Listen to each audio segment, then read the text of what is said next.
Hello' গাইছ, এতিয়া 10:30 বাজিছে ৰাতি।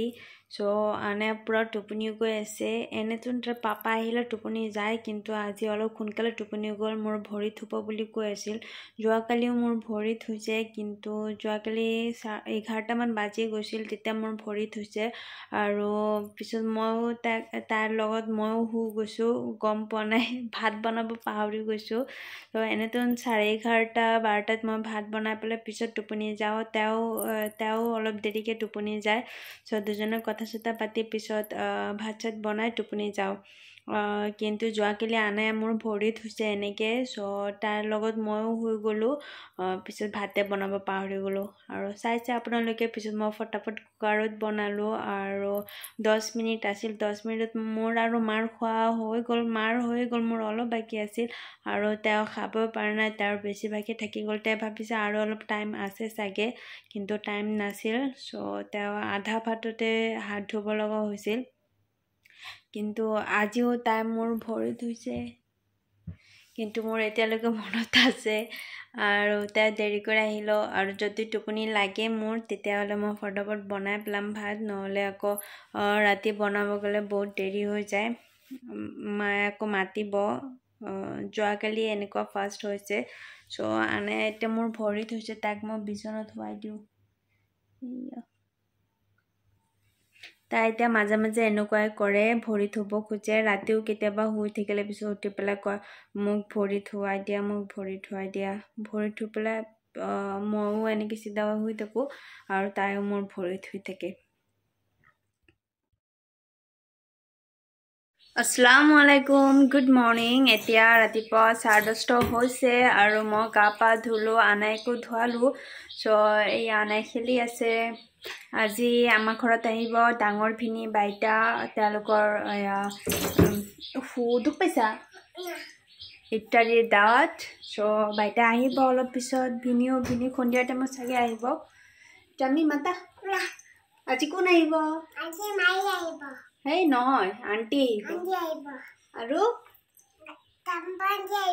কোন আহিব? আৰু কোন আহিব?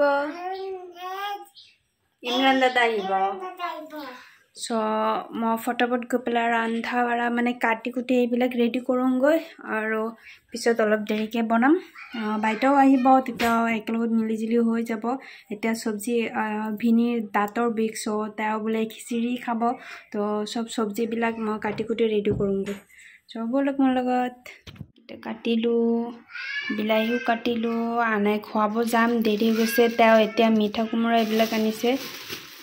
এইকেইটা দৈ, চেৱৈ, জুচ, এইটো কিচমিচ, এইফালে মাংস কাটি ৰেডি কৰি থৈছোঁ। কি চব্জিবিলাক অলপ পিছত কাটিম। এতিয়া আনাই খুৱাম, টাইম হৈ গ'ল। তাইক খুৱাই লওঁ, পিছত কাটিম। আনাই খানা ৰেডি। দালিত অলপ অমিতা দি দিছিলোঁ, আৰু 1 টুকুৰ মাংস। আনাই খানা, আমি উঠা, তোমাৰ খানা আনিছোঁ। আকৌ হৈ গৈছে কিয়? উঠা, বহা। এতিয়া দুপৰীয়া হৈ গৈছে। আনে খানা খাই পেলাই এতিয়া 1:30 2টা হ'বই। তাই টোপনিও গৈছে। সেইকাৰণে মই এইফালে দৰ্জাটো লগাই দিলোঁ। মাৰ এইফালে দৰ্জা চাৰিওফালে দৰ্জাবিলাক লগাই দিওঁ, কাৰণ আনাৰ কাণ বহুত পাতল। অলপ কিবা চাউণ্ড পালে তাই টোপনিৰ পৰা উঠি যায়। আৰু এইফালে মই ৰন্ধা বঢ়াই থৈ আনাই খুৱাব গৈছিলোঁ। এইকেইটা হ'ল কোপ্তা, আৰু এইফালে মই অলপ ভাজি পেলাই থৈ দিম। সন্ধিয়া টাইমত আকৌ পিছত ভাজিম। এতিয়া দুপৰীয়া হৈ আছে, গৰম গৰম খালে বেছি ভাল লাগে।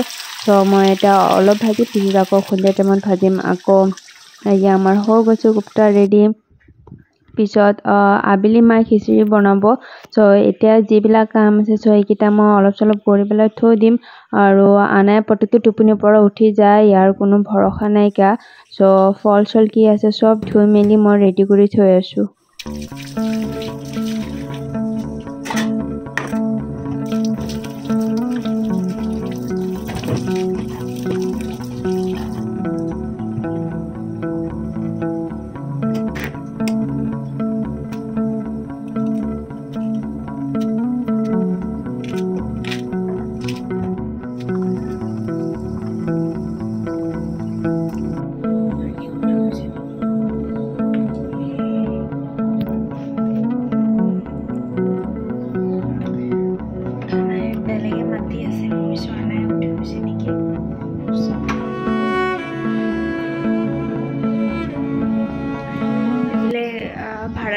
আছে সো তাত সৰু ছোৱালী এজনী আছে তাত কান্দিলে ছোৱালীজনী কান্দিলে লাইকে আনাই কান্দি আছে নেকি সেম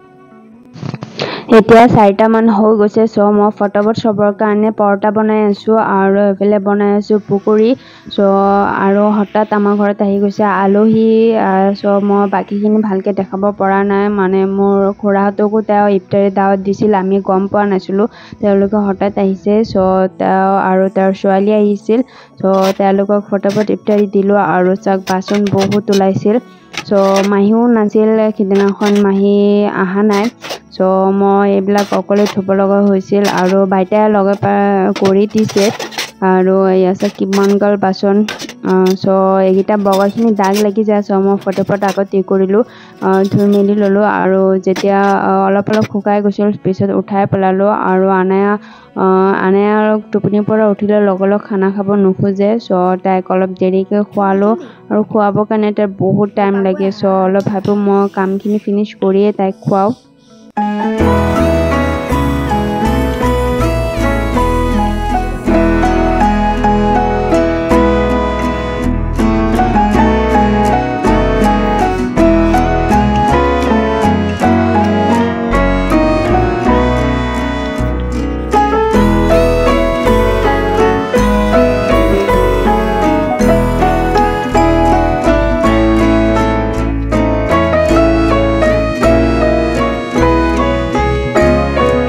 সো আজি ব্লগটো ইয়াতে এন্ড কৰিলো যদি ভাল লাগে লাইক শেয়াৰ আৰু সাবস্ক্ৰাইব কৰিব আৰু কমেন্ট কৰি জনাব কেনেকুৱা লাগিছে সো বাই বাই নেক্সট ব্লগত লগ পাম